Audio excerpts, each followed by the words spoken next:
ராஜ்மோகன். அவருக்கு தான் எங்களோட வாக்கு.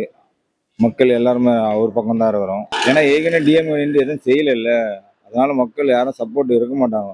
நாட்டுக்கு யார் நல்லது பண்றாங்களோ அவங்க வந்தா போதும்.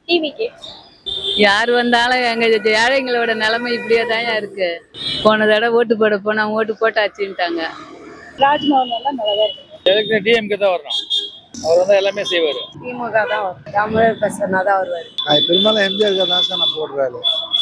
அதனால அவர் எட்டால வந்து எனக்கு சந்தோஷம். ஏன்னா அவர் மேல ஒரு விசுவாசம் நான் பண்றேன், அவ்வளவுதான். இப்ப இருக்க சூழ்நிலை பார்த்தாக்கா ஏதாவது மாற்றங்கள் வந்தா நல்லா இருக்கும்னு நினைக்கிறோம். இப்போதைக்கு விஜய் நிறைய வாய்ப்பு இருக்கு ஐயா. எனக்கு தெரிஞ்சா ஏடிஎம்கே வரணும், இல்லைன்னா டிவிக்கே வரணும். எங்களுக்கு வந்து விஜய் ஜெயிக்கணும் ஆசை சார். ஆமா, ஜெயிக்கிற வரணும். எழும்பூர்ல யாரு நிக்கிறாங்க, தனித்தா நிக்கிறவங்க தான் அவங்க ஓட்டு போடுவோம். நாங்க சிமோன் தான். நான் என்ன சொல்றேன்னா, நல்லது செய்யறவங்களுக்கு அது ஓட்டு நாங்க போடலாம். தமிழ் பிரச்சனை தான் வருவார். தளபதி தான் முதல்வர். அவருடைய பையன் உதயநிதி ஸ்டாலின் தான் அடுத்த முதல்வர்.